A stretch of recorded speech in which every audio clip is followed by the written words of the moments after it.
마태복음 19장 16절부터 19절 성경 본문을 통해 구원의 치유라는 제목으로 하나님의 말씀을 증거하겠습니다. 설교 부제목이 무엇입니까? 일생이 아닌 영생. 한번 따라서 해보겠습니다. 일생이 아닌 영생. 여자의 일생이라는 유명한 노래가 있다고 합니다. 이미자라는 가수가 불렀는데 혹시 아시는 분이 계십니까? 참을 수가 없도록 이 가슴이 아파도 여자이기 때문에 말 한마디 못하고 어쩌고 저쩌고 해서 마지막 여자의 일생 이렇게 끝이 납니다. 과거에 어머니들이 얼마나 힘든 삶을 사셨습니까? 가정을 꾸리고 자녀들을 다 돌보면서도 이 남편들의 이 가부장적 권위에 눌려서 살았는데 이러한 유행가 가사를 한번 부르면서 그 맺힌 한을 풀고는 했던 것입니다. 일생이라는 단어가 무슨 뜻입니까? 단 한 번밖에 없는 인생이다, 이런 의미입니다. 그래서 여자의 일생이라는 노래도 그런 특별한 의미를 가졌겠죠. 우리는 한 번밖에 없는 우리의 일생을 어떻게 살기를 원합니까? 기독교인에게 인생은 무엇이라고 말하는지 베드로전서 1장 17절을 보면 외모로 보시지 않고 각 사람의 행위대로 심판하시는 이를 너희가 아버지라 부른즉 너희가 나그네로 있을 때를 두려움으로 지내라. 우리가 무엇으로 있을 때라고요? 나그네입니다. 한번 따라서 하겠습니다. 우리는 나그네다. 그러니까 우리의 일생은 어떤 일생이에요? 나그네 일생이에요. 한 번밖에 없는 인생이지만 여기가 우리의 최종 목적지가 아니라는 겁니다. 잠시 있다가는 나그네라는 것입니다. 나그네인 그리스도인에게는 돌아가야 할 고향이 있습니다. 히브리서 11장 13절 14절을 보면 이 사람들은 다 믿음을 따라 죽었으며 약속을 받지 못하였으되 그것들을 멀리서 보고 환영하며 또 땅에서는 외국인과 나그네임을 증언하였으니 그들이 이같이 말하는 것은 자기들이 본향 찾는 자임을 나타냄이라. 이 히브리서 말씀이 이민자인 우리에게는 얼마나 깊이 다가오는지 모릅니다. 우리가 외국인이고 나그네로 살고 있기 때문입니다. 그런데 우리가 가야 할 본향이 있습니다. 인생은 소중하고 아름답지만 그러므로 신자가 불신자처럼 현재 인생이 전부인 것처럼 살아서는 안 됩니다. 사람이 죽으면 모든 세상이 끝나는 것이 아니라 죽음 이후에 심판과 영원한 삶이 있기 때문입니다. 여러분 이 사실을 믿으십니까? 한 신문에 실린 실화 내용입니다. 뉴질랜드 크라이스트 처치 하이스쿨의 졸업식장에서 학생 회장인 베이크 제일리가 휠체어를 탄 채 졸업식 송별사를 해서 사람들의 가슴을 뭉클하게 만들었습니다. 많은 사람들이 감동을 받은 이유는 베일리가 불과 졸업 일주일 전에 암 진단을 받았기 때문입니다. 그는 앞으로 몇 주밖에 살 수 없다는 시한부 통보를 받았습니다. 베일리는 진행 속도가 상당히 빠른 급성 백혈병의 일종의 림프종에 걸렸습니다.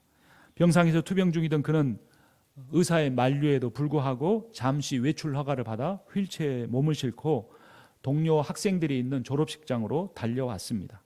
그는 휠체어에 탄 채 연단에 올라 학생회장 자격으로 마지막 이렇게 연설했습니다. 우리는 누구도 살아서 자신의 삶에서 벗어날 수는 없습니다. 그래서 당당하고 멋지고 품위 있게 살아야 합니다. 그리고 무엇보다 여러분이 가진 기회에 대해 고맙게 생각해야 합니다. 우리는 언제 어디서 우리의 삶을 끝나게 될지 아무도 모릅니다. 그러므로 더 높은 것을 추구한다는 우리 학교의 교칙을 늘 명심하고 살기를 바랍니다. 라고 이 학생이 연설을 했습니다. 교복을 단정하게 차려입은 베일리는 자신이 쓴 원고를 끝까지 읽어 내려가다가 가끔 감정이 복받치는 모습을 보이기도 했습니다. 그러나 그는 끝까지 흔들리지 않고 연설을 이어갔고 그의 연설 마지막에 동료 학생들은 일어나 우리와 같은 박수로 그에게 환호했습니다. 제이크의 연설에 많은 학생들이 환호한 이유는 그가 얼마 남지 않은 시한부 인생을 살면서도 마지막까지 최선을 다해 연설을 했기 때문입니다. 그런데 그들이 알지 못한 한 가지 사실이 있습니다. 그것은 제이크만 시한부 인생이 아니고 그 연설을 듣는 다른 학생들도 모두 시한부 인생이라는 사실입니다. 제이크는 몇 주 남은 시한부 인생이고 남은 학생들은 몇십 년 남은 시한부 인생이기 때문입니다. 사람은 태어날 때가 있으므로 반드시 죽을 때가 있습니다. 전도서 3장 2절을 보면 날 때가 있고 죽을 때가 있으며 심을 때가 있고 심은 것을 뽑을 때가 있으며 라고 말합니다. 그리고 죽음 이후에 심판이 있습니다. 히브리서 9장 27절을 보면 한 번 죽는 것은 사람에게 정한 것이요 그 후에는 심판이 있으리니.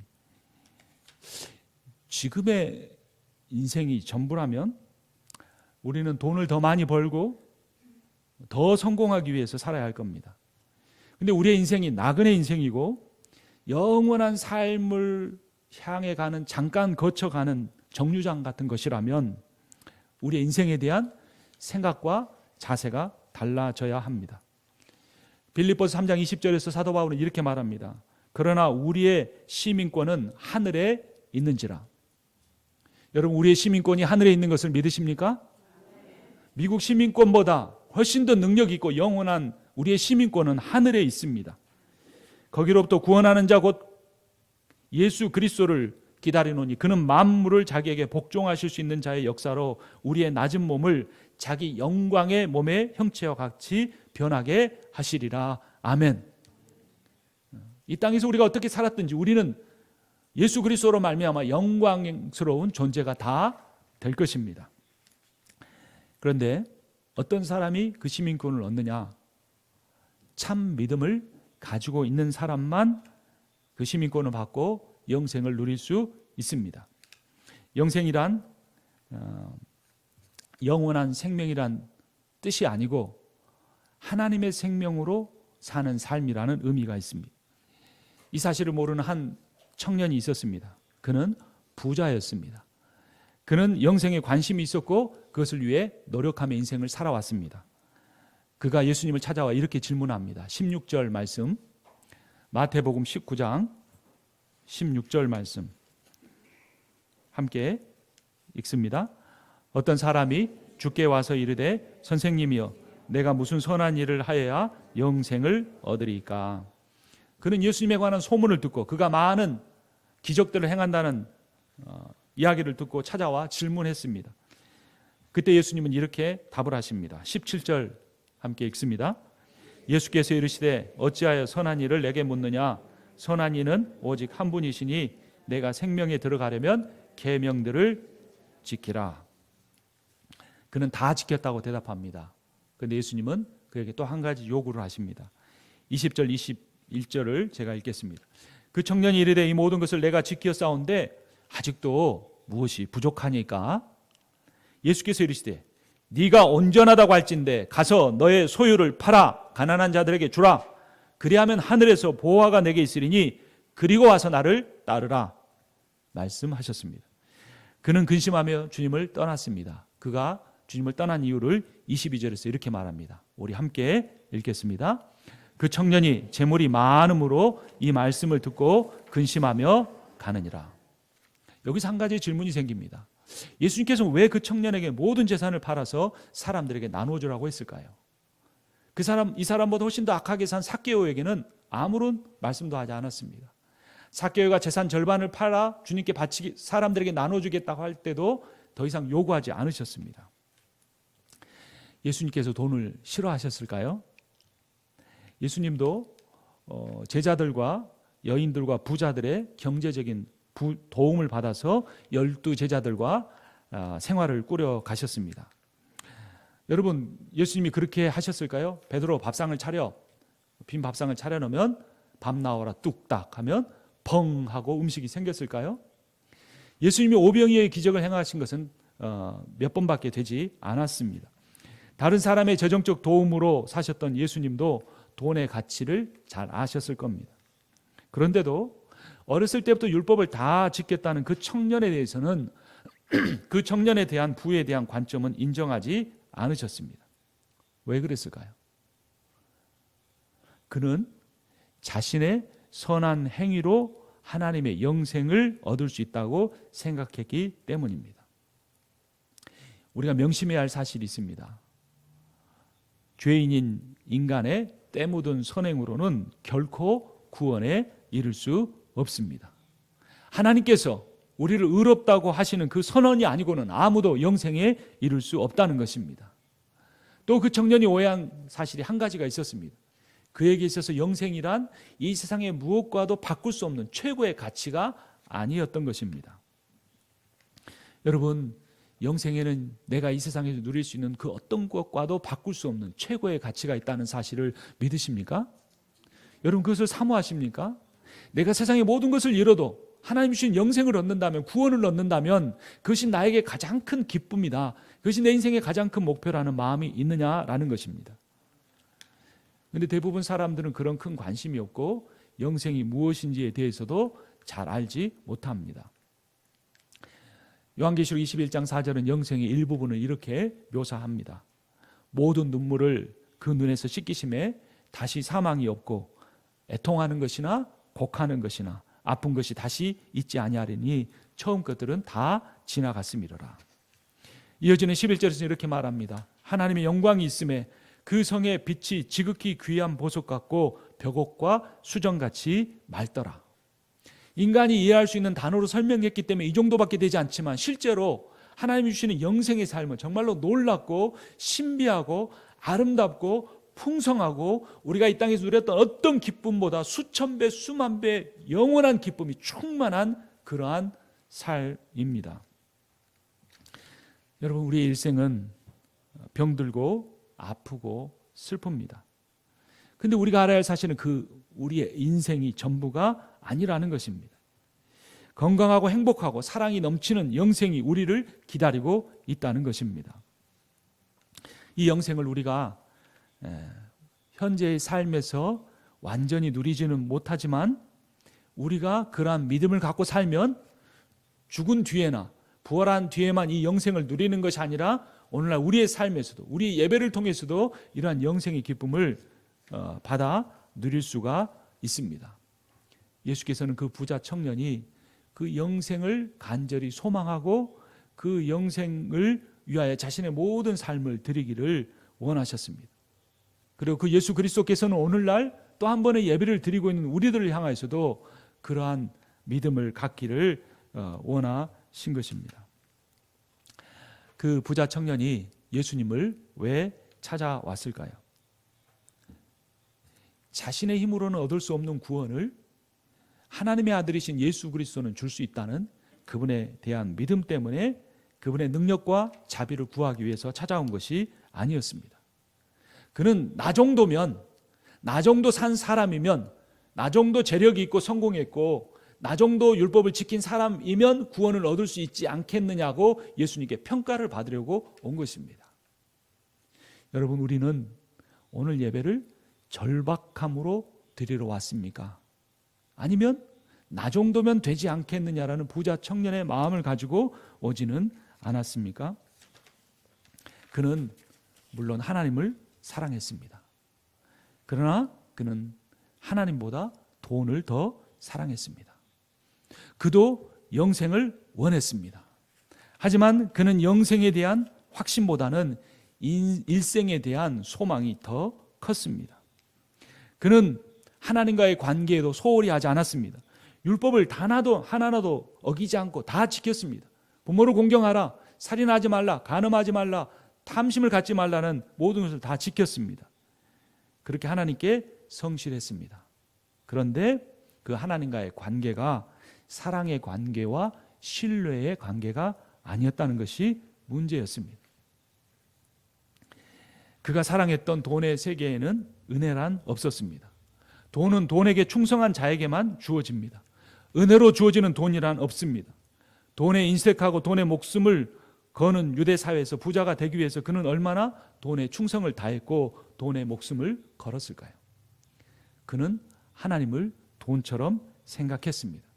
그래서 나 정도 충성했으면 영생을 얻을 자격이 있지 않을까요? 저는 사회에서도 성공했고 종교적으로도 내세울만 합니다. 그러니 나도 영생을 받을 만한 자격이 있지 않습니까? 이렇게 생각했던 것입니다. 그는 하나님이 아닌 돈에 목숨을 건 인생이었습니다.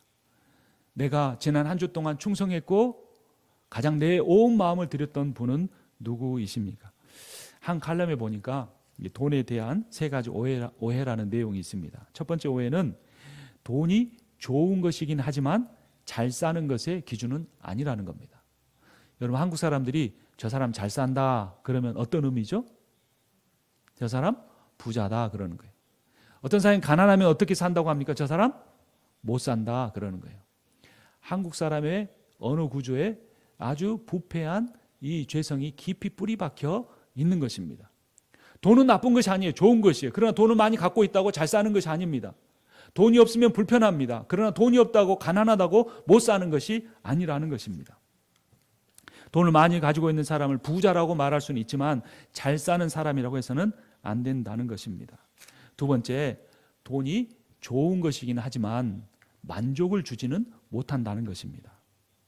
여러분, 이 세상에 여러분들은 무엇을 통해, 누구를 통해 가장 큰 만족을 얻어보셨습니까? 아마 그러한 존재가 있다면 내가 사랑해서 결혼한 사람일 것입니다. 근데 그렇게 결혼한 뒤에 내가 기대했던 사랑을 그 존재로부터 받았습니까? 많이 누리지 못했을 것입니다. 돈도 마찬가지입니다. 이 세상에서 우리에게 영원한 만족을 줄 수 있는 것은 없고 우리가 그토록 매달리고 충성을 다하는 돈도 마찬가지라는 겁니다. 마지막 세 번째는 돈이 좋은 것이긴 하지만 축복이 아니라 은사라는 겁니다. 그러니까 돈을 많이 벌면 복 받았다라고 말하는 것이 아니라 어떻게 말해야 합니까?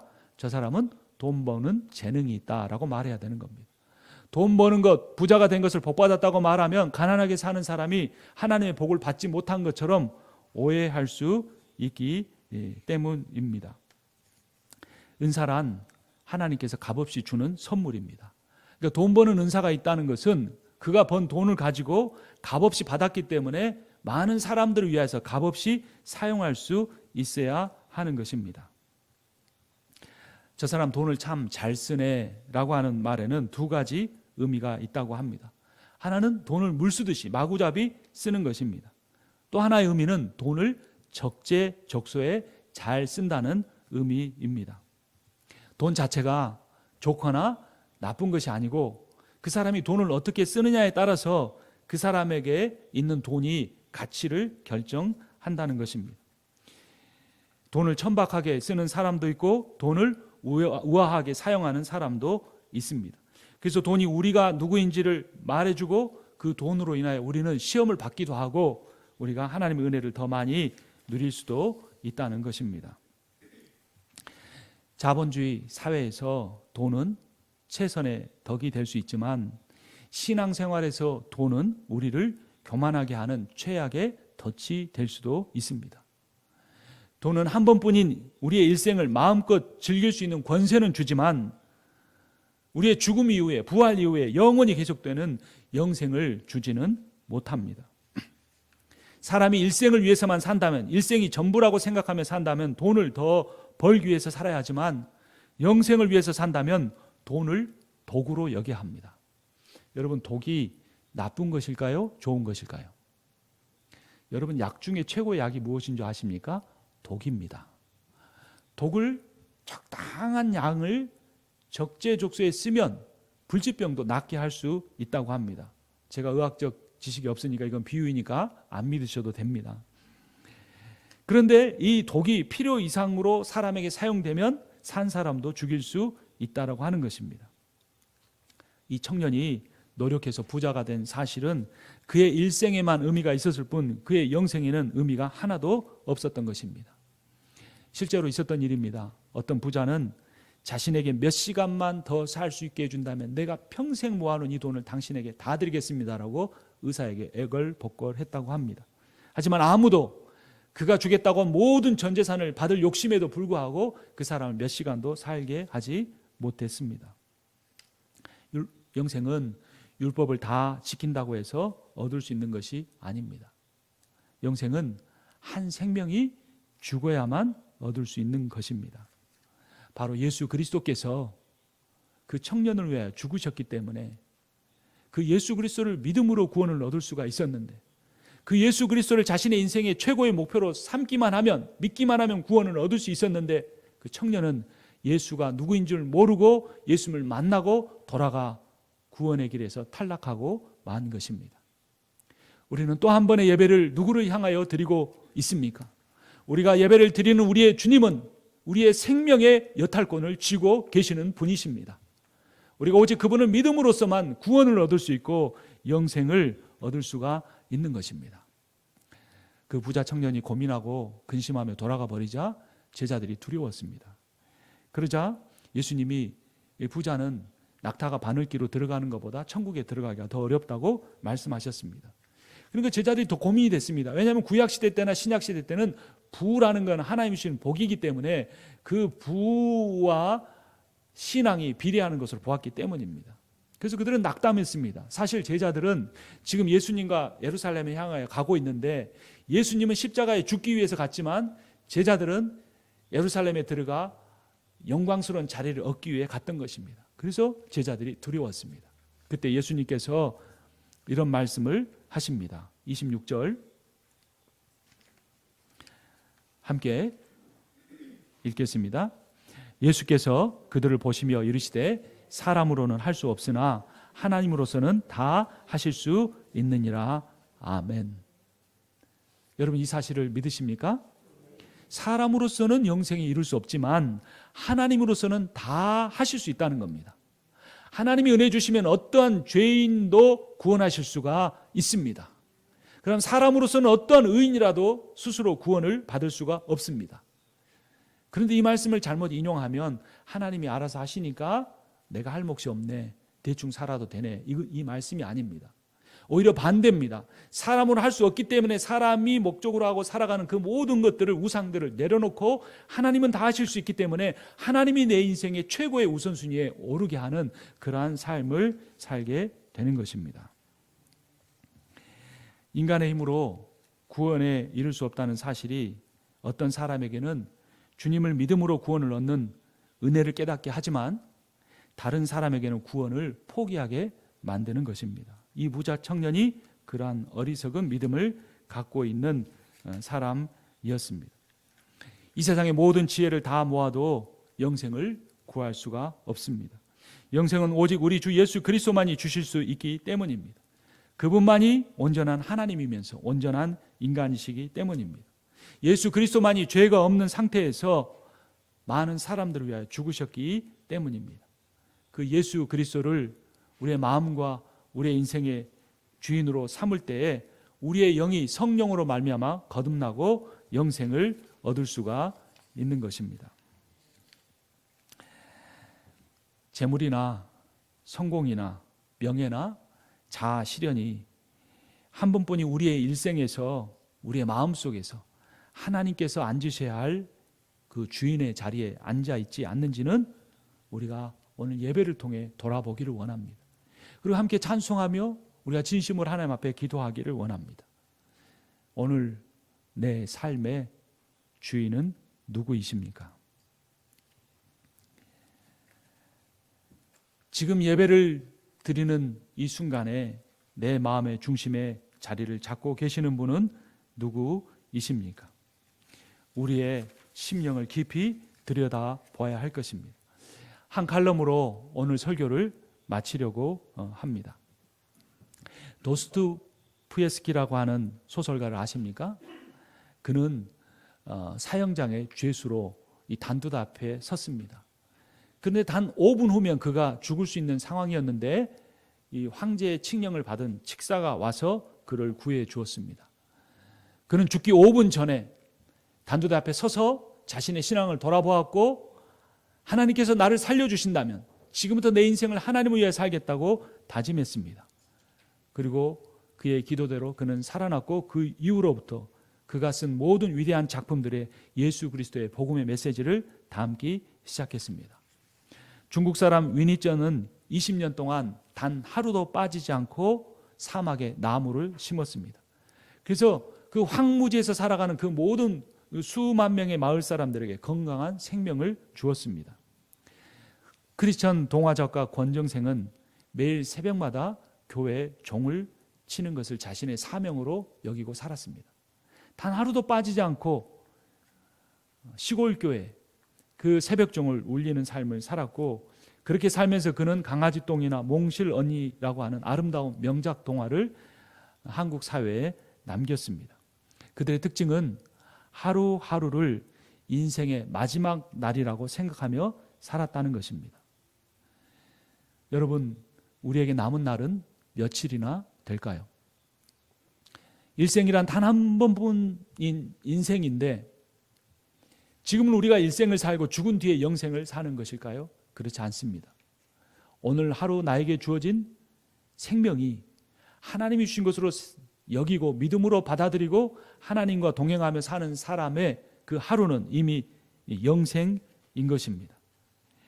매일 아침 거울을 보고 우리가 한번 이렇게 말해보면 어떨까요? 만일 오늘이 내 생의 마지막 날이라면 내가 오늘 하려고 하는 일을 내가 할까? 라는 질문입니다. 우리가 우리의 인생의 마지막을 모르기 때문에 만약 거울 앞에 서서 오늘을 마지막으로 생각하고 마지막 남은 하루를 위해서 산다면 내가 이런 일을 하겠다라는 그런 마음으로 살아간다면 우리의 삶의 모습도 많이 달라지고 우리의 믿음도 더욱 깊어지게 될 것입니다. 여러분, 무지개가 뜨려면 비와 햇살이 있어야 한다고 합니다. 적정량의 햇빛도 필요하지만 적정량의 습도도 필요하다고 합니다. 우리의 인생도 마찬가지입니다. 마음속에 비가 오랫동안 내리는 것처럼 우울한 삶을 살고 계십니까? 내 스스로 감당하기 힘든 고난으로 인하여 어찌할 바를 모르고 있습니까? 내가 반드시 해야 될 일인데 어떤 상황에 부딪혀서 할 수 없는 상황에서 절망하고 계십니까? 그렇다면 그때 말씀의 빛을 비가 내리는 내 인생에 한번 비추어 보십시오. 그러면 하나님께서 노아에게 언약으로 보여주셨던 무지개가 뜨는 것을 경험하게 될 수 있을 것입니다. 우리의 삶에 힘들고 어려움이 있습니까? 그때 우리가 좌절하고 절망하고 안 되는구나 포기하고 내 마음이 원하는 대로 살아버리지 말고 그때 다시 한번 무릎을 꿇고 죄의 유혹을 여기고 하나님의 말씀을 더 깊이 읽어보지 않겠습니까? 내가 감당할 수 없는 일이 있기 때문에 하나님 앞에 무릎 꿇고 기도하는 삶을 시작해 보지 않겠습니까? 해마다 맞는 사순절이지만 예수 그리스도께서 나를 위해 십자가에 죽였다는 말을 수없이 들었지만 올해만큼은 사순절에 주님 앞에 몇 번이라도 새벽 기도에 나와서 한번 무릎 꿇고 기도해 보지 않겠습니까?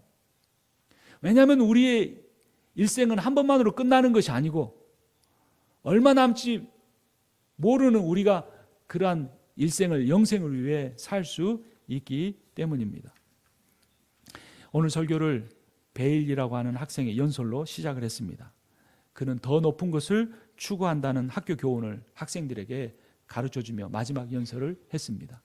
그가 신앙적인 이유나 목적으로 이런 말을 했는지 잘 모르겠습니다. 하지만 우리도 베일리처럼 시한부 인생을 살고 있다는 것을 우리가 받아들인다면 일생이 전부인 것처럼 살지 않고 더 높은 것인 영생을 바라보며 살기를 주님의 이름으로 축원합니다.